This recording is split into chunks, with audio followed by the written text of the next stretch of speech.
നരേന്ദ്രമോദി ഭരണത്തിൽ രാജ്യത്തിന്റെ സമ്പത്ത് corporate ഭീമനായ അദാനിക്ക് അമ്മാനമാടാൻ കൊടുക്കുകയാണെന്ന് KPCC president K Sudhakaran MP വെളിപ്പെടുത്തി രംഗത്തെത്തിയിരിക്കുകയാണ്.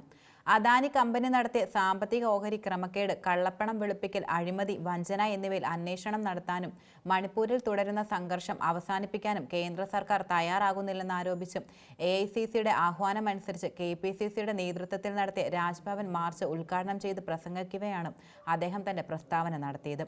വിദേശത്ത് കടലാസ് കമ്പനികൾ രൂപീകരിച്ച് അവയിലൂടെ സ്വന്തം കമ്പനികളുടെ ഓഹരികളിലേക്ക് അദാനി ഗ്രൂപ്പ് വൻ നിക്ഷേപം നടത്തിയത് വഴി അവരുടെ കമ്പനികളിലെ ഓഹരി വില കൃത്രിമമായി പെരുപ്പിച്ചിരിക്കുകയാണെന്ന് ഉയർത്തുന്നതാണ് പ്രധാന ആരോപണം.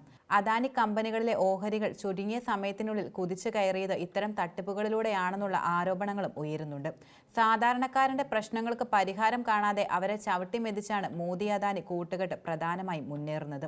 മണിപ്പൂരിൽ കഴിഞ്ഞ 18 മാസമായി കത്തിയെരിഞ്ഞിട്ടും പ്രധാനമന്ത്രി ഇതുവരെ അവിടേക്ക് തിരിഞ്ഞു നോക്കിയിട്ടില്ല. ലോകം മുഴുവൻ കറങ്ങുന്ന പ്രധാനമന്ത്രിയാണ് മണിപ്പൂർ സന്ദർശിക്കാൻ തയ്യാറാകാതെ നിൽക്കുന്നത്. അവിടെ സമാധാനം പുനഃസ്ഥാപിക്കാൻ BJP ഭരിക്കുന്ന കേന്ദ്ര സംസ്ഥാന സർക്കാരുകൾ തയ്യാറില്ലെന്നും സുധാകരൻ ശക്തമായി കുറ്റപ്പെടുത്തി. രാജ്യത്തിന്റെ പൊതുമുതൽ കൊള്ളയടിക്കാൻ മോദി ഭരണകൂടം അദാനിക്ക് കൂട്ടുനിൽക്കുകയാണെന്ന് പ്രതിപക്ഷ നേതാവ് VD സതീശനും ആരോപിക്കുകയുണ്ടായി. KPCC സംഘടനാ ചുമതലയുള്ള ജനറൽ സെക്രട്ടറി M ലിജു സമ്മേളനത്തിൽ അധ്യക്ഷത വഹിച്ചു. AICC secretary VK Arivazhagan, K Muraleedharan, DCC president Palode Ravi എന്നിവരും പ്രസംഗിക്കുകയുണ്ടായി.